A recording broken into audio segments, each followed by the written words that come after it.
Olá, pessoal. Estamos aqui continuando. Esse é um vídeo extra da nossa série de vídeos sobre o Transfer Pricing no futuro, em que a gente discutiria como que seria a realidade ou como será a realidade no futuro, daí em que a gente pensaria as regras brasileiras seguindo o padrão internacional. Aí hoje, como convidado, eu tenho aqui o Daniel Macedo. É um profissional bastante experiente em transfer pricing. Conheço ele já de longa data. Eu comecei um pouco depois dele ali. Não vou falar quanto tempo atrás, mas mais de 10 anos. A gente trabalhou junto um tempo, um profissional bastante completo, que eu acho que tem vários pontos de vista interessantes para a gente conversar aqui e trazer para vocês. Então, para evitar que eu apresente ele com detalhes, eu prefiro que ele se apresente.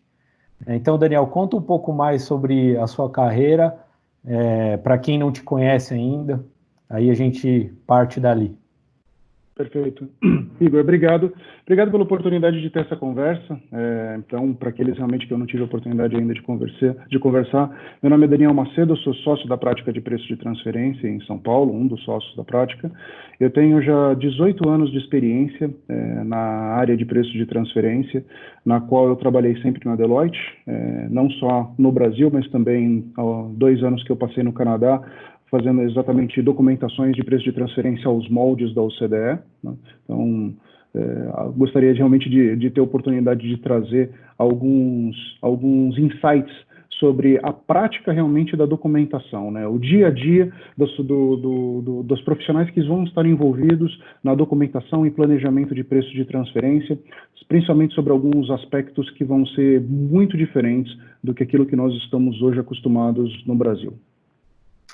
Excelente, Daniel. Bom, não é à toa que você veio à minha mente e que eu queria que você falasse com o pessoal, porque justamente essa sua experiência internacional lá no Canadá certamente vai trazer conteúdo bastante interessante para quem assistir, né? Então, para a gente já começar no que a gente estava pensando aqui, né? A gente vinha conversando sobre alguns aspectos bastante importantes num processo de documentação e análise de preço de transferência fora do Brasil, que é o que a gente conhece como parte testada. Aqui eu fiz uma tradução literal, porque esse termo ainda não existe, né, na legislação brasileira, mas que internacionalmente é tested party, né, então é uma tradução bastante literal que eu fiz. Né? E o que a prática nos diz sobre a caracterização da entidade ou das entidades? Né? Porque para aqueles que, aí eu vou permitir aí fazer um breve resumo ali do que a gente falaria, né? Ou que eu queria que você comentasse um pouco mais, porque a caracterização das entidades ela é importante somente se uma análise funcional ela for presente e necessária, né? Porque um ambiente em que a gente trabalha somente com margens fixas, que é, digamos, o momento atual nosso, essa análise, né, ou essa caracterização das entidades, ela fica um tanto quanto inócua, porque não faz diferença alguma, né? Mas fora do Brasil, né, numa análise, digamos, internacionalizada de transfer pricing, saber as funções, riscos e ativos das entidades se demonstra como algo crucial para um estudo ser bem feito, né? E nesse contexto, Daniel, eu queria que você compartilhasse um pouco sobre esses dois assuntos, né? Parte testada e caracterização, e, lógico, com o contexto da sua experiência nisso. Perfeito.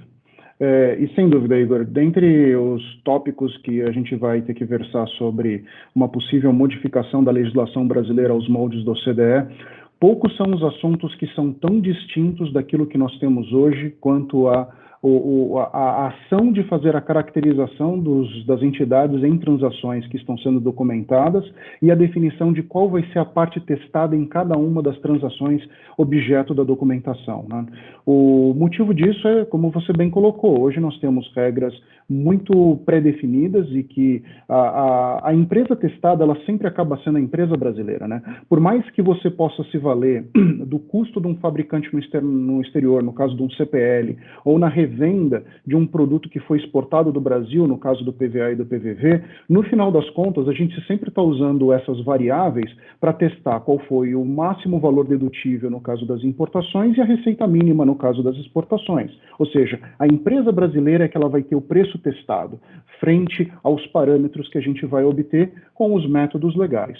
Quando a gente fala da abordagem internacional, eu não necessariamente eu tenho a empresa que procede com a importação e a exportação sobre a ótica da legislação do país como a parte que vai ser efetivamente avaliada.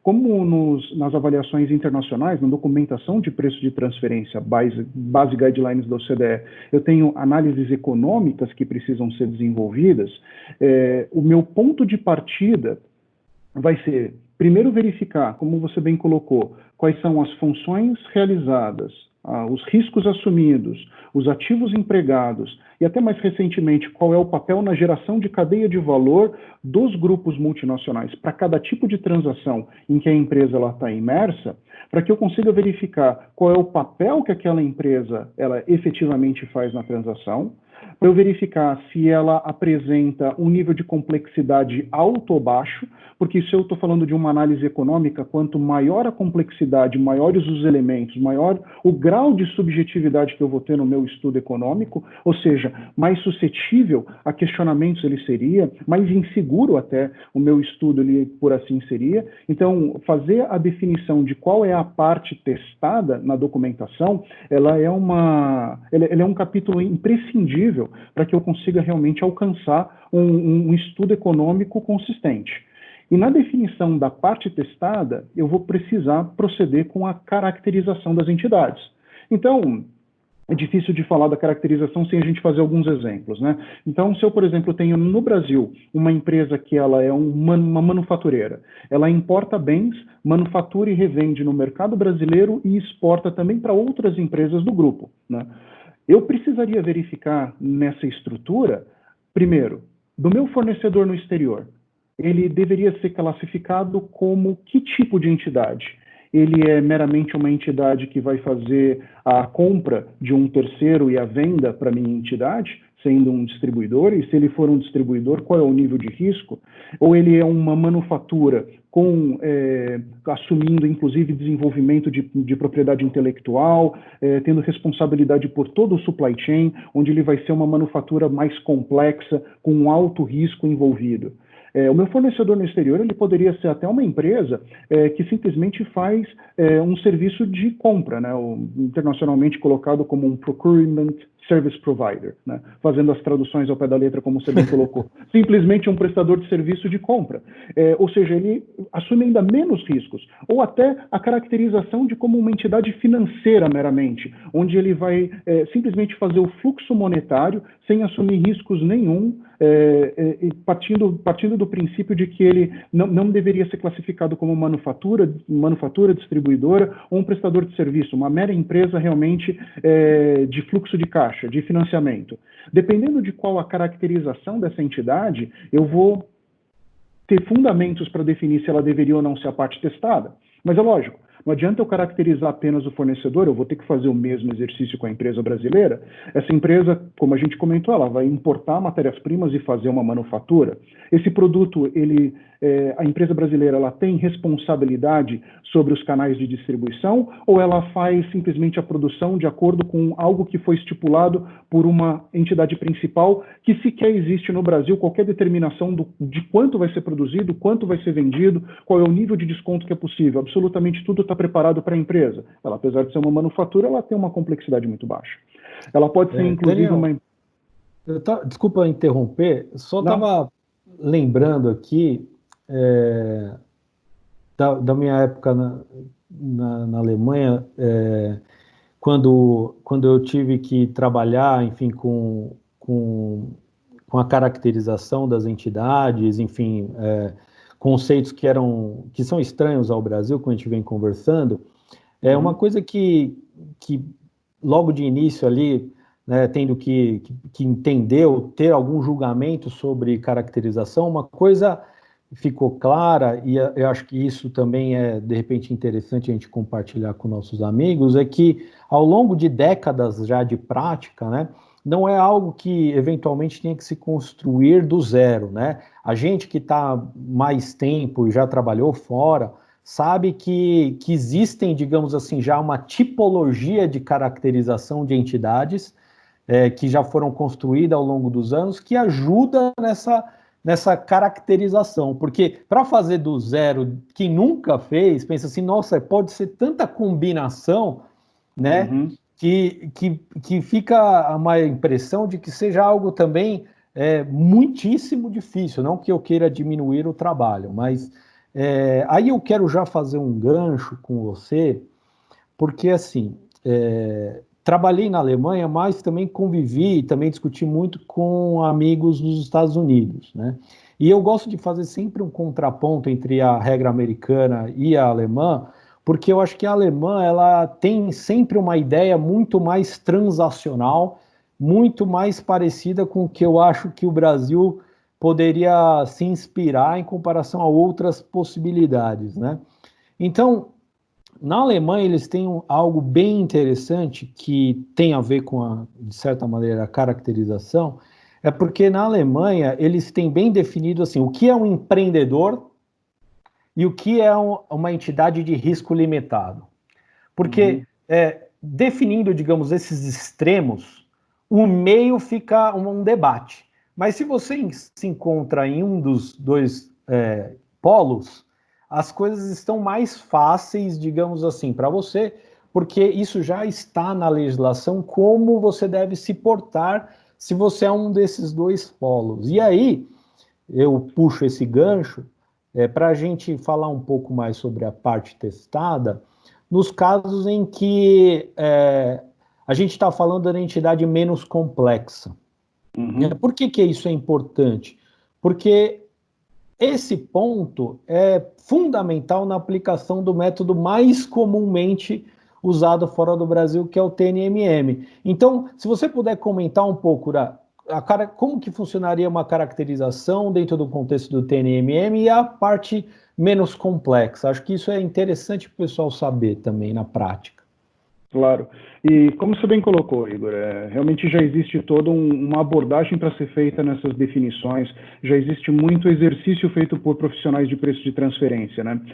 Quase que nem você achou um bichinho novo, você já vai na biologia, já tem toda aquela regra de como é que você vai fazer a classificação dele. Já existe algo parecido também em preços de transferência. Mesmo que não completamente formalizado, mas algo que é extensivamente debatido, né? E o ponto que você colocou realmente da distinção do TNMM em relação a outros métodos, realmente é algo que para nós, como aqui no Brasil, o PRL é o método que é mais aplicado, internacionalmente o TNMM acaba sendo realmente aquele mais extensivamente praticado. Não porque ele apresenta só quesitos um pouco mais simples realmente de ser discutido, mas os outros métodos eles acabam apresentando uma limitação grande em relação ao tipo de transação. Então, por exemplo, o método de cost plus ele pode ser bastante aplicado para uma prestadora de serviço, né? Métodos relacionados a preço, se por acaso você tem produtos similares a commodities, você pode ter alguma coisa do gênero com desqualificação, com desconto de comissões. Mas quando a gente cai no TNMM, onde vai ser avaliado algum tipo de indicador de lucratividade, né, os PLIs, os Profit Level Indicators, vai ser importante eu verificar se eu estou falando de uma entidade que ela é uma manufatura, que tem um alto grau de depreciação de ativos. Bom, eu preciso usar um indicador de lucratividade que os ativos eles entrem como variável. Diferente vai ser se eu estiver falando de um distribuidor, onde os ativos eles acabam não sendo algo que influencia no processo de lucratividade.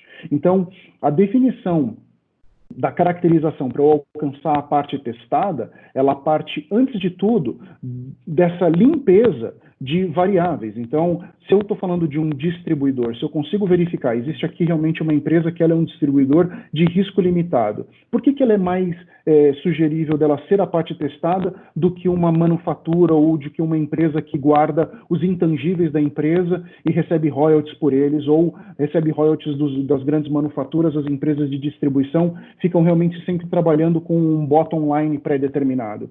Porque essa empresa, ela não vai sofrer riscos de mercado. Tudo já, de alguma forma, está pré-definido. O risco está sendo assumido por uma outra parte, né? Quando você está falando do entrepreneur, né, do empreendedor, ou da parte que realmente está assumindo o risco do negócio, né? Se a empresa ela apresenta um risco limitado, e vamos dizer que ela seja uma empresa que ela sempre tem que operar na faixa de 3% de um lucro operacional, se essa empresa ela ficar abaixo dos 3%, o empreendedor ele tem que colocar dinheiro nela, para ela voltar.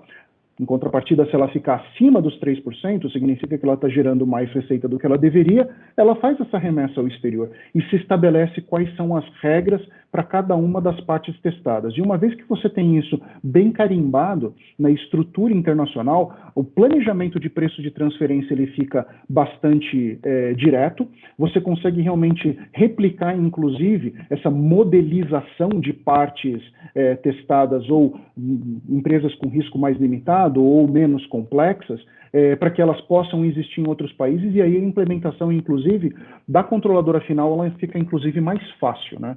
Então, a designação da parte testada na documentação de preços de transferência e no planejamento de preços de transferência, ela não só é algo reativo, né, como ela, inclusive, ela pode estabelecer ações que a empresa, principalmente o controlador final, deveria tomar para que a empresa ela se tornasse, às vezes, uma empresa de risco limitado, para que ela pudesse ser sempre a parte testada e a documentação de preço de transferência ela apresentar um grau de complexidade bem inferior.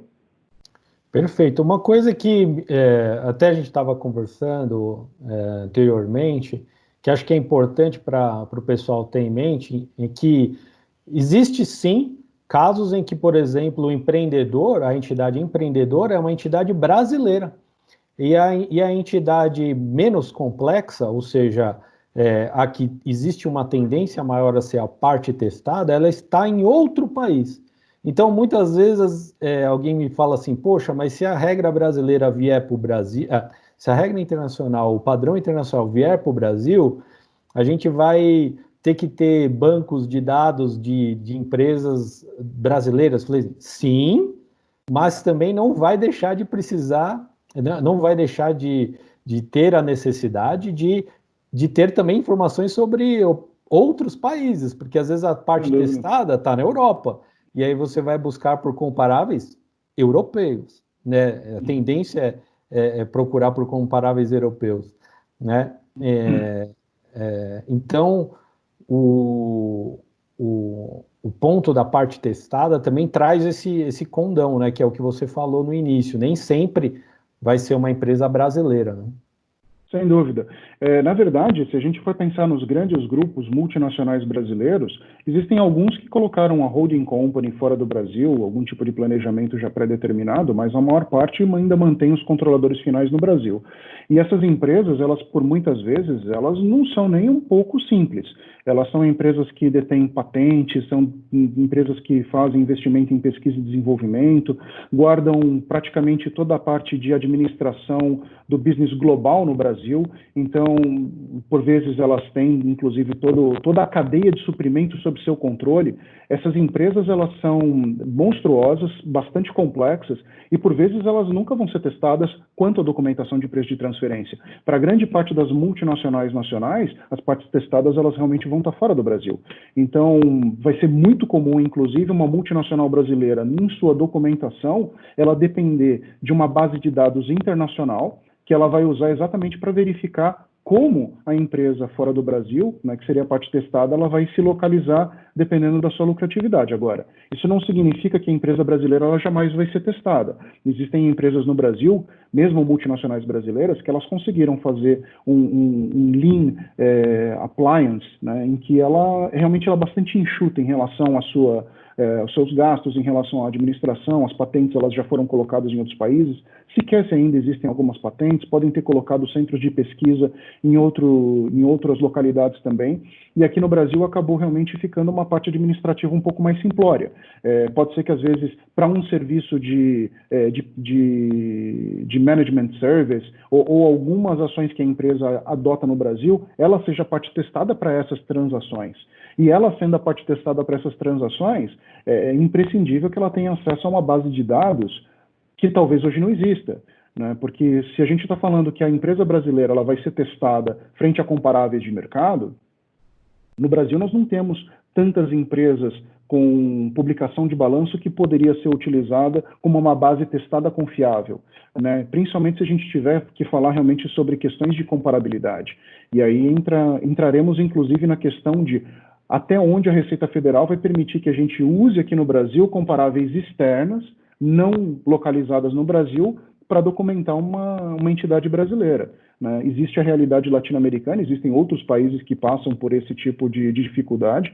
Seria bastante interessante até que a Receita Federal fizesse uma troca de informações e de experiência com esses países. Eu acho que o exemplo mais recente da Colômbia e da Argentina, que passou por uma mudança radical de legislação de preço de transferência, seriam pontos bem interessantes para se começar, mas sem dúvida nenhuma a gente vai ter algumas discussões difíceis pela frente.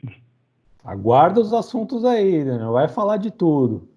Bom, a gente poderia ficar falando aqui muito tempo, né? Mas vamos guardar aqui um pouco da nossa conversa, ou outras conversas, né? Mas eu já agradeço o tempo, com certeza foi bastante legal ter você aqui, e vamos ver se a gente tem outros, né?